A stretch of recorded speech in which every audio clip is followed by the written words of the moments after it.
Hello, and welcome back to another episode of the AI Essentials podcast from the team at General Purpose. That's me. I'm Tom. I'm the Chief AI Officer of General Purpose, and Mel, who's one of our instructors, and will introduce herself. Hi, Mel.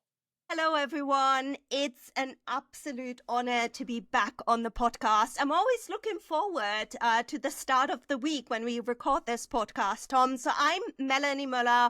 I'm the Chief AI Officer at Gen Futures Lab. And as Tom mentioned as well, I'm an AI instructor with General Purpose. Amazing. And Mel is the real force behind this podcast. So thank you very much to her for that.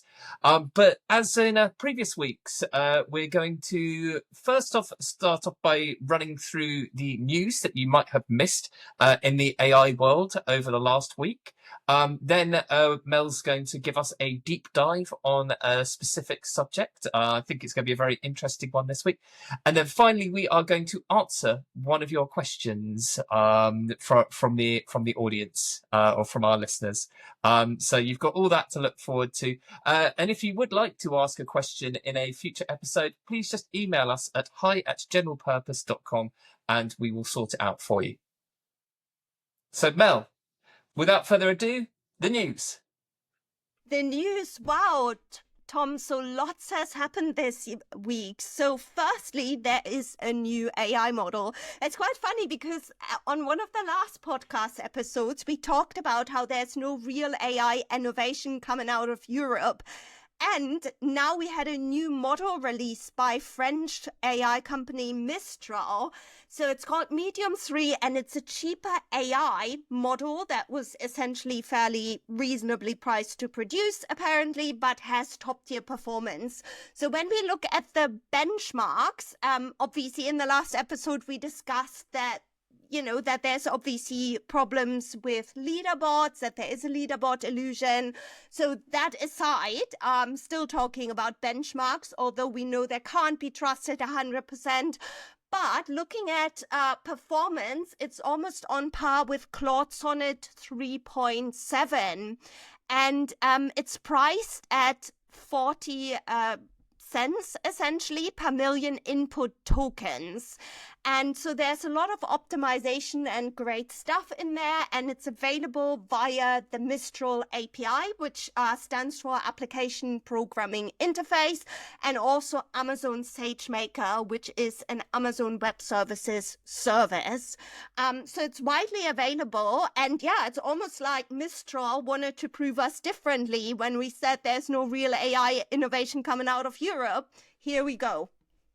Yeah, it's a good news after a couple of weeks of bashing Europe for getting left behind in the AI race. It's nice to see not quite a homegrown contender, considering we're both in the UK, but at least a European contender entering the fray. I think the thing that's very interesting about Mistral, a bit like DeepSeek, they are both open source models. DeepSeek was the AI model trained by China that upset all the US stock markets because it turned out that other people than Americans can create AI. And Mistral has kind of done a similar thing where they have trained a very powerful AI that is much cheaper to run and was much cheaper to train. And so this kind of idea that AI needs huge amount of compute in order to train seems to be slowly being demolished. It is worth saying that Mistral, whilst powerful, it's kind of on equivalent level to say like the free version of ChatGPT, the kind of GPT 4.0 model. It is not at the level of O3, which is one of the more kind of sophisticated paid models within ChatGPT, because it is not a reasoning model, which is something that Mel covered in a previous podcast. And Mel, maybe you can give a quick refresh on the difference between reasoning models and foundation models. Yes, absolutely. So reasoning models, as we discussed on a previous episode, break a problem, essentially a complex problem, down into different like multiple steps, and that's how it does reasoning. Essentially, it uses what is called chain of thought thinking. So rather than just go in and, let's say, predicting the next most plausible or likely word. It really thinks deeply about more complex problems or questions. Nice. Yes, it's kind of the difference between coming up with an answer off the top of your head and taking some time to think about it.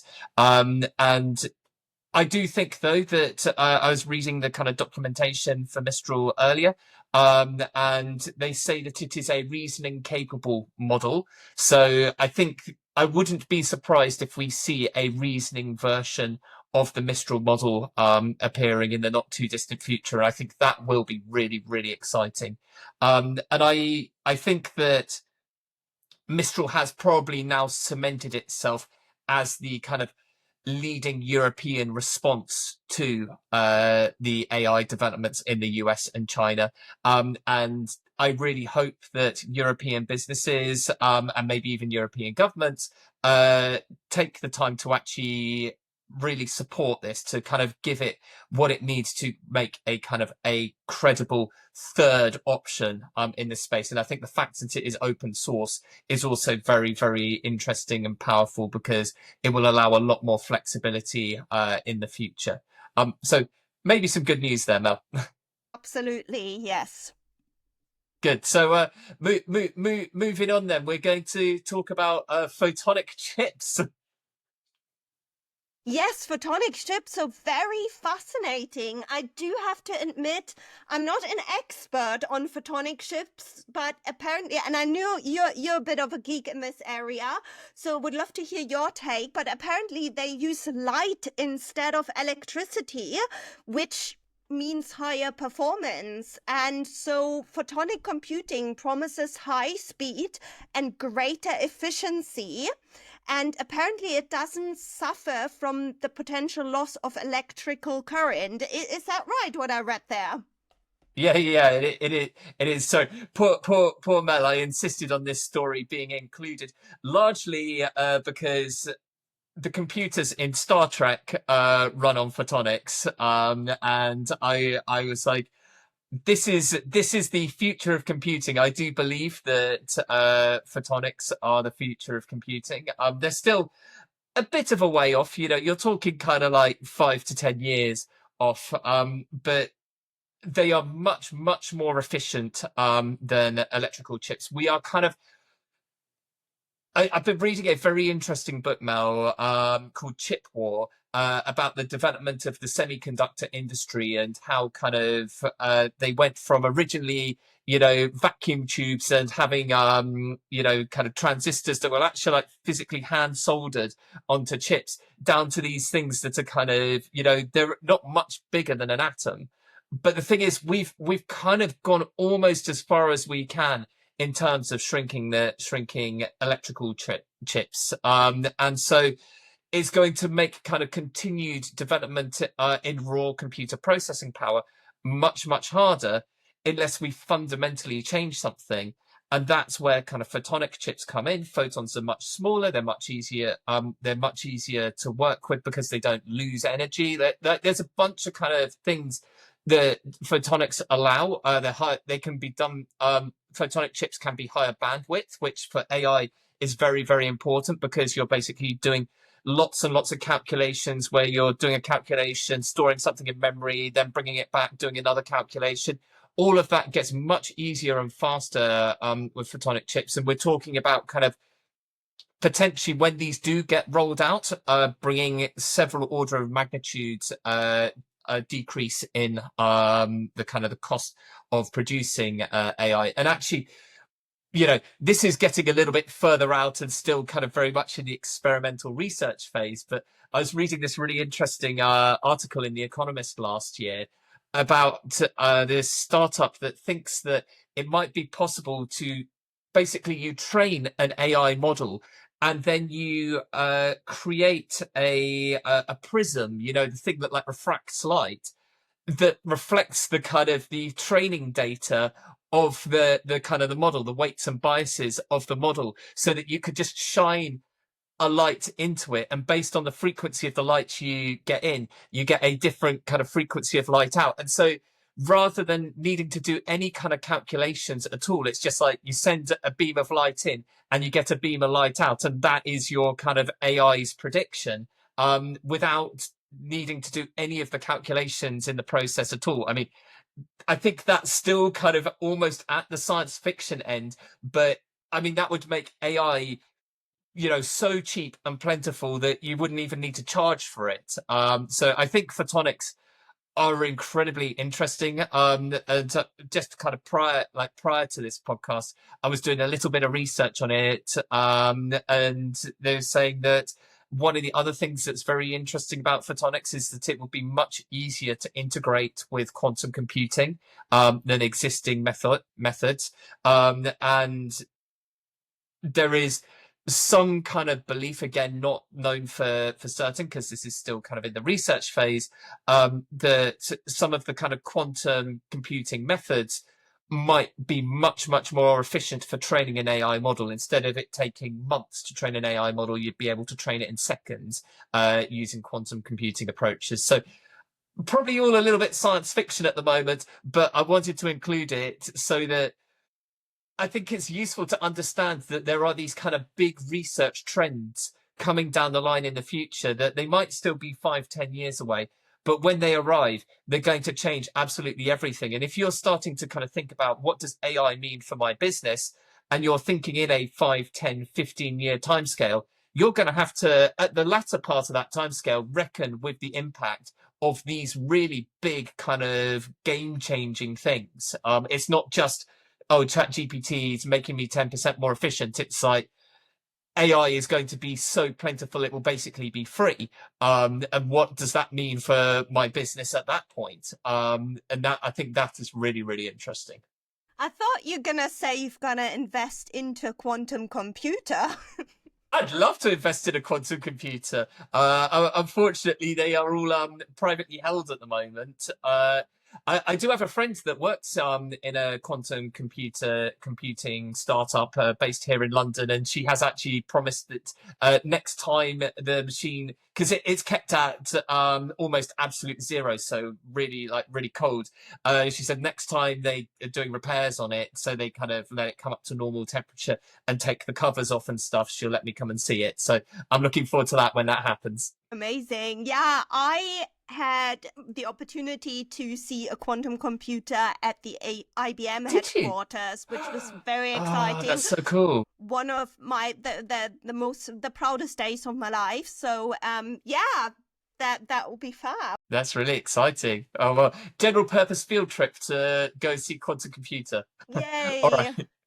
Better get on to the next story. We're getting carried away. I think we were gonna talk about the merger of HR and AI, right?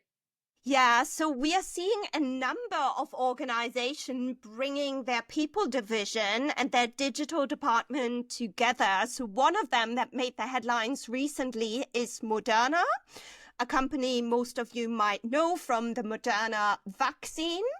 And they have had a bit of a partnership already with OpenAI for a while, so very digitally kind of like focused.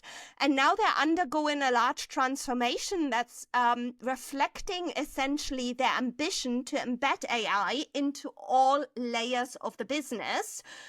Not just their biotech R&D operations. And for that division, they also appointed a new chief digital and human resource officer. So definitely a space to watch. Tom, I'm aware that you have seen that in your work happening quite a lot as well. Do you want to share a bit more?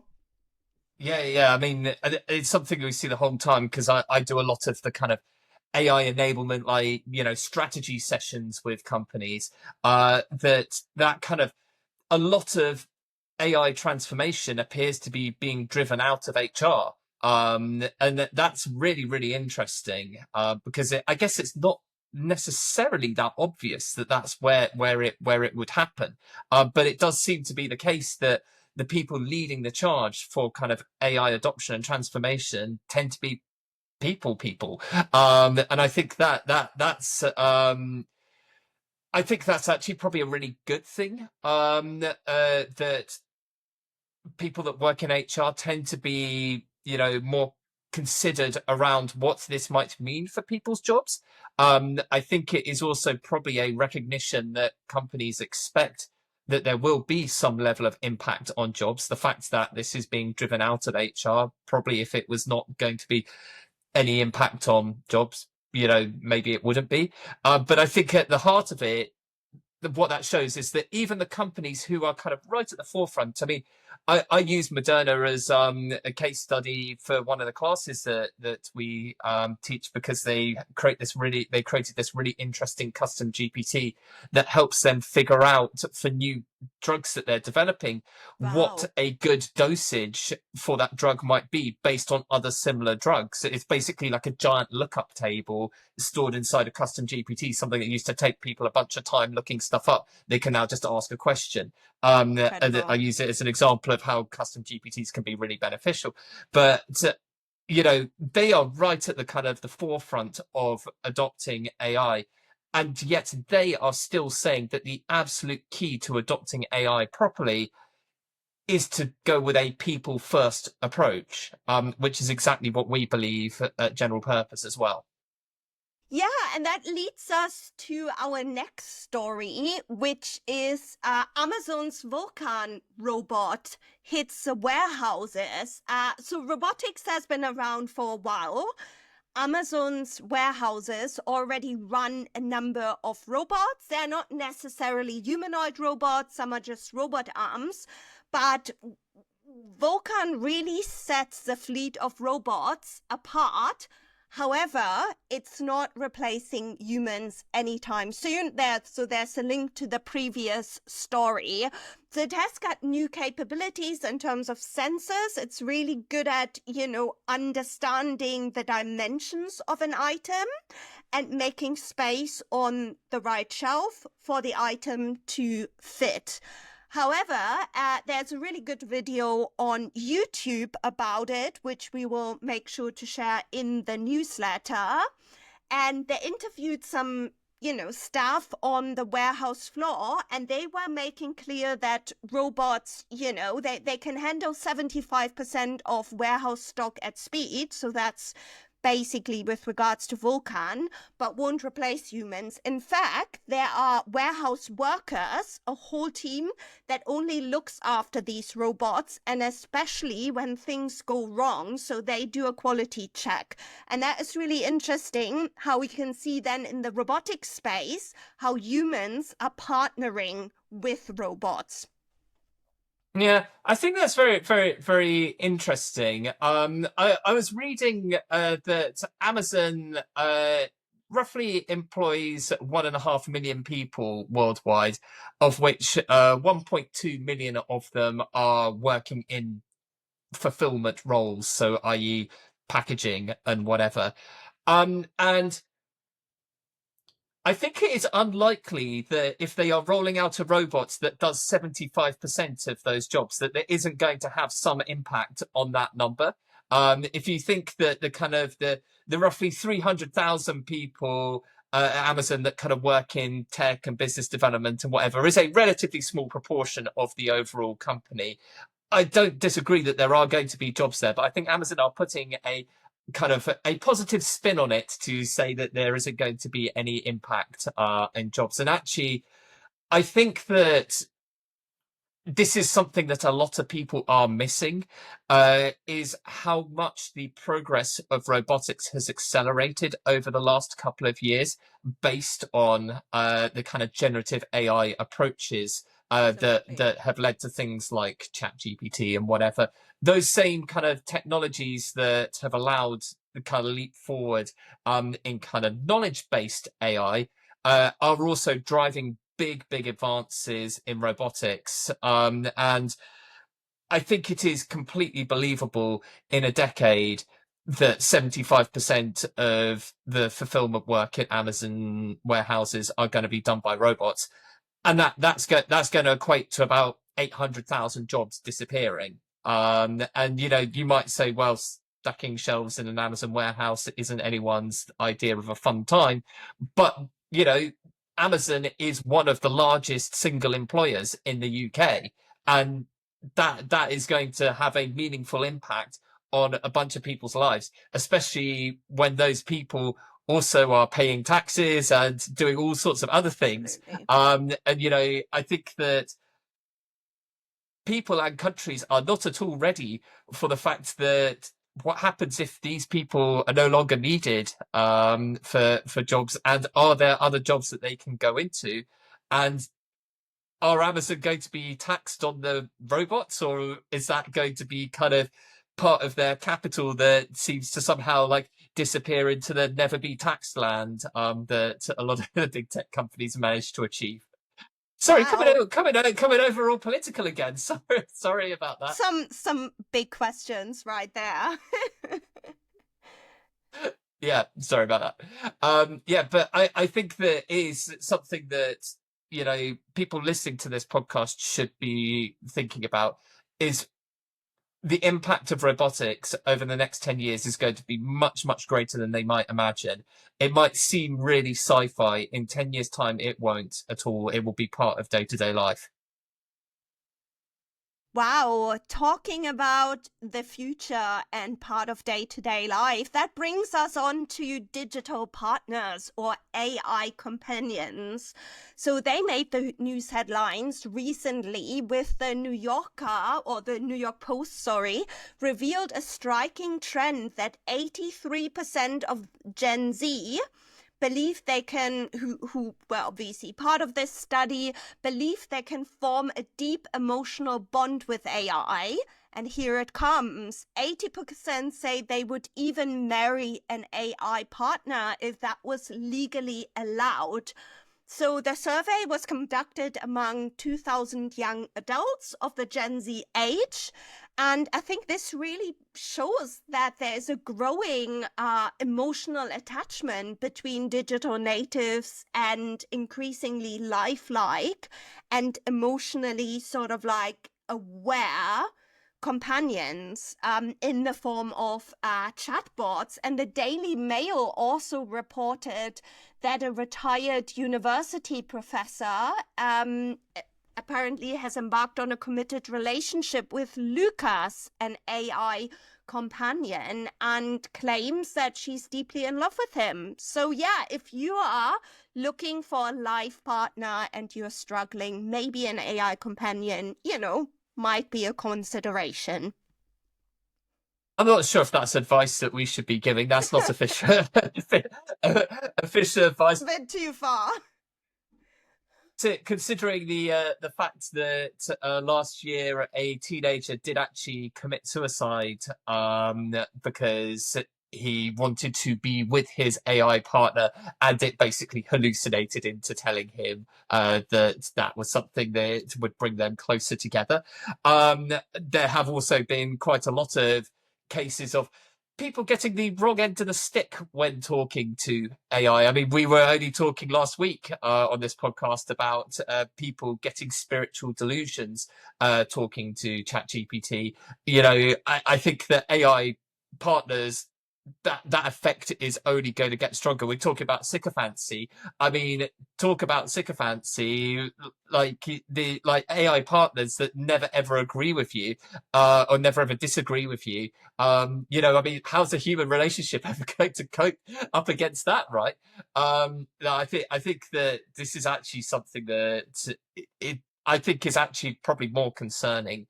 I'm usually not the kind of person to be like overly concerned about this type of stuff, but I do actually worry that there are some kind of really meaningful risks here. And I know that there was a paper released a couple of months ago looking at loneliness and AI usage, and there was it wasn't kind of that clear. What they found was that the people who use AI most, particularly in a emotional sense, are the loneliest. But it's not, it's partially that they are lonely and therefore they are using AI because they're lonely, because they don't know anyone else to talk to. But there is also an element that using AI is making them lonelier because they are then not making the effort to engage with people because the AI is kind of meeting that need for them. I do actually, I'm pretty like laissez-faire on like what the kind of use cases for AI that should be regulated are, but I do think that this is something that potentially ought to be restricted, at least until we've got better idea of what it looks like, because I think the damage that could be done to people's well-being is quite high. Absolutely. So yeah, thanks for pointing out the risks, Tom, around AI dating and, forming an emotional bond with an AI.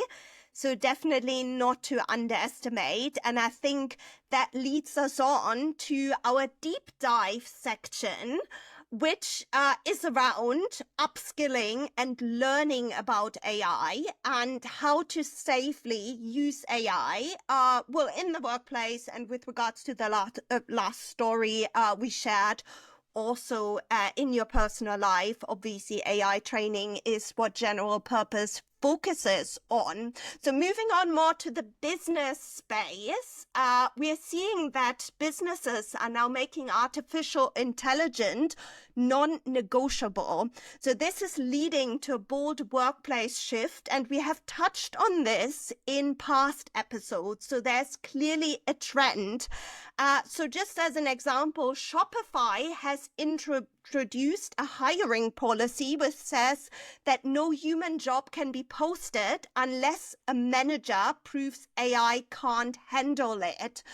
So in April, there was a memo by their CEO, Toby Lütke, and essentially he's basically asking that AI needs to be considered before asking for additional headcount, and apparently that's a non-negotiable. So given you work obviously, as the CEO and Chief AI Officer of General Purpose with many businesses, does that reflect what you are seeing, Tom? I don't think that many of the companies that we work with have been as strict as to make it part of the annual performance review yet, which is what Shopify and Duolingo and a few others have started doing. Where they're saying if you are not using AI properly day to day in your work, you are going to be pulled up for performance evaluation. I think that the organizations we work with tend to be a little bit earlier in the journey, and they tend to be more interested in the carrot than the stick at this point. But I think it is a trend that will come. I think, if you were to scroll forward 3 years, I expect that every company will have some kind of performance requirement around AI usage. And people who are not using AI in their work will probably be pulled up for it. And that is actually something that was quite striking in Toby's post or in his memo, was that he said, you might think that you can do your job without AI, and you might want to try and avoid using AI, but I don't see how that's going to work out for you remaining in this business. I think he was quite kind of forceful in this language, and I don't necessarily recommend that approach for getting people on board. I think AI is really a hearts and minds game, and showing people how it can help them to get rid of the bits of their jobs that they don't like is a more productive way than saying if you don't use it, you're going to lose your job. But I can kind of understand why these companies are thinking that way. And something that the Duolingo memo covered, which is something that we have seen a lot of, is Duolingo saying they are going to stop any external contractors, any work with any external contractors where that work can be done with AI.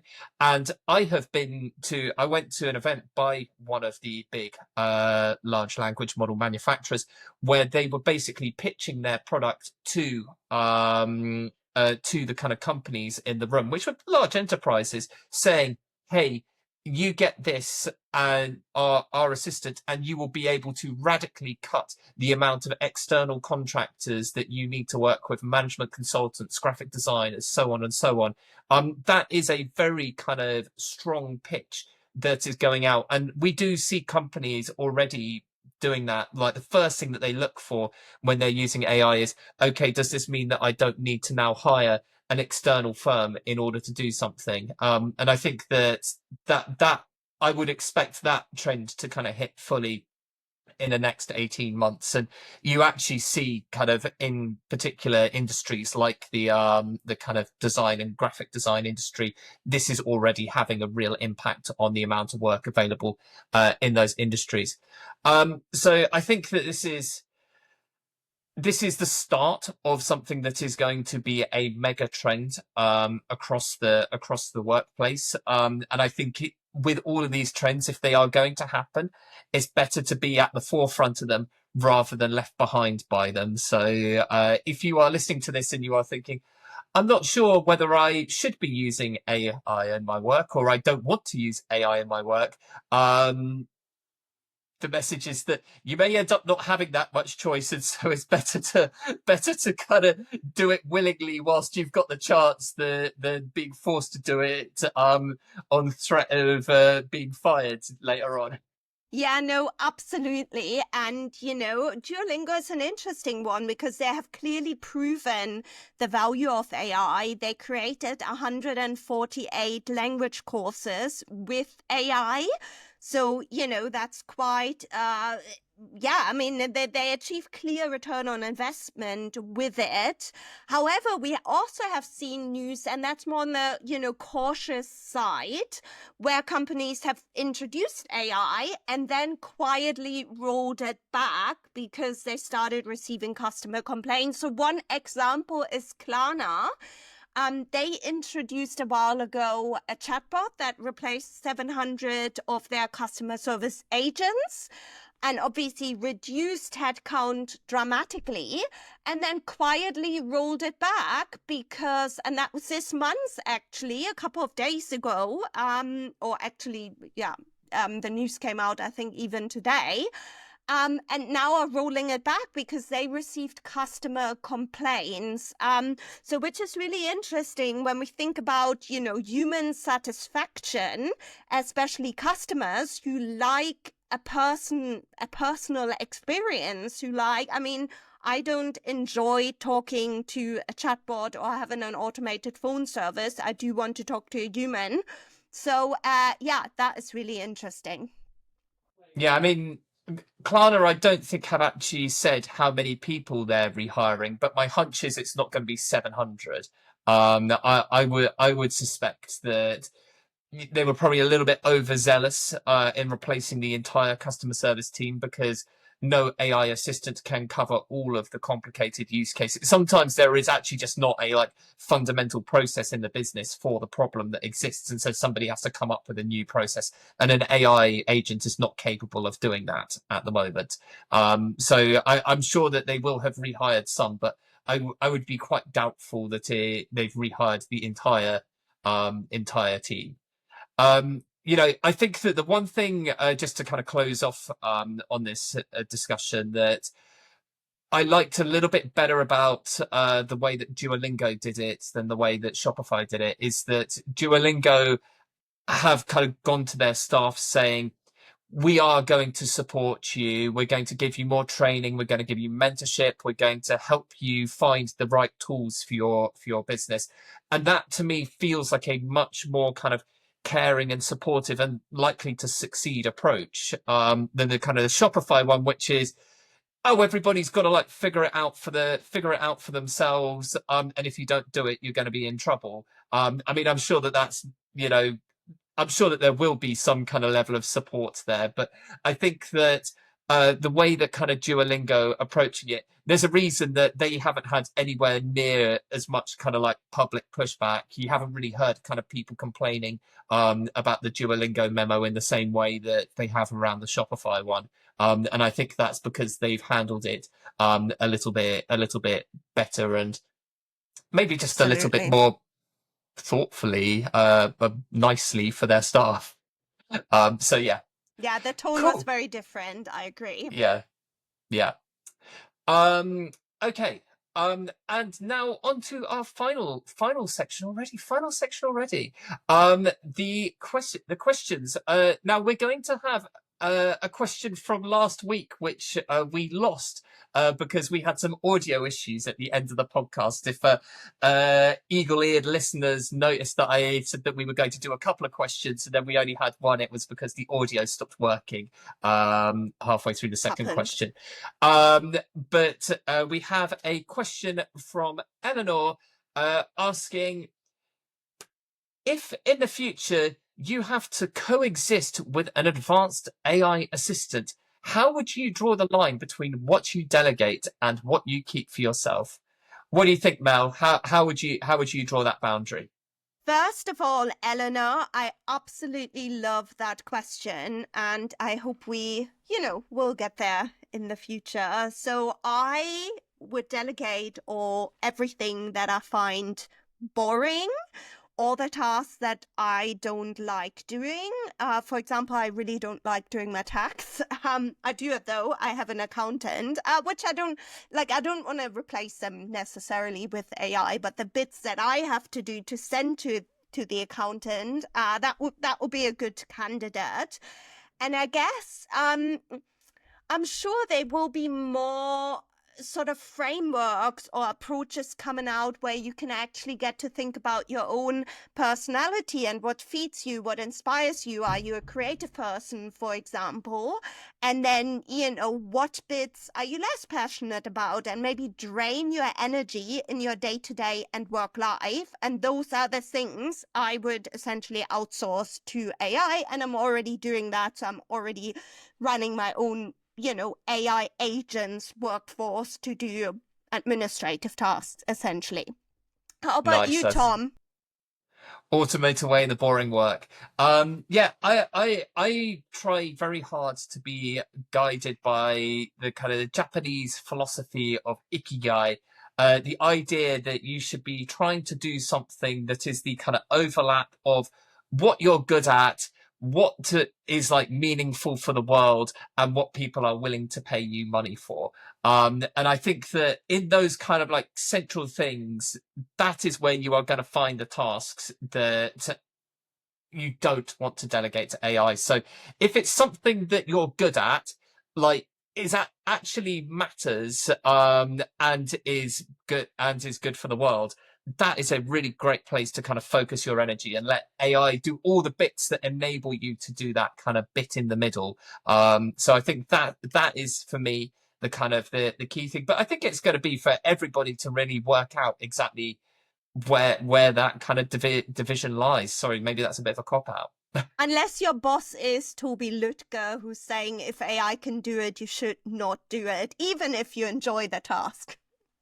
Yeah, see that is interesting. I see. I do not agree with that. I think that if you like doing something, I like writing, and I still write stuff myself, even though I know that I could prompt an AI to write it much quicker, because I happen to like the process of writing things and thinking about things while I'm writing them. And I think that if AI does anything for us, it should allow us more time to do the things that we feel are valuable to us. So yeah, I don't agree with that at all. Yeah, same here. Really interesting. Good. And then the other question was from Sue, who asked, would would you consider doing an AI for Dummies style podcast that takes it right back to basics for those who have no comprehension of what AI does, like i.e. what the different models within ChatGPT are, or what AGI is? I'm enjoying your podcast, but it's a little beyond my level of understanding. So yeah, thanks for that question. And I think that that's a fair comment. And yes, maybe we should do, maybe not an AI for dummies, because I don't want people to feel like they're a dummy for not understanding this stuff. Like, AI is, somewhat complicated. Like, that's why it hasn't been invented until now. And it's completely normal if you don't know something that you need someone to explain it simply before you can understand it. Absolutely. I think that's normal.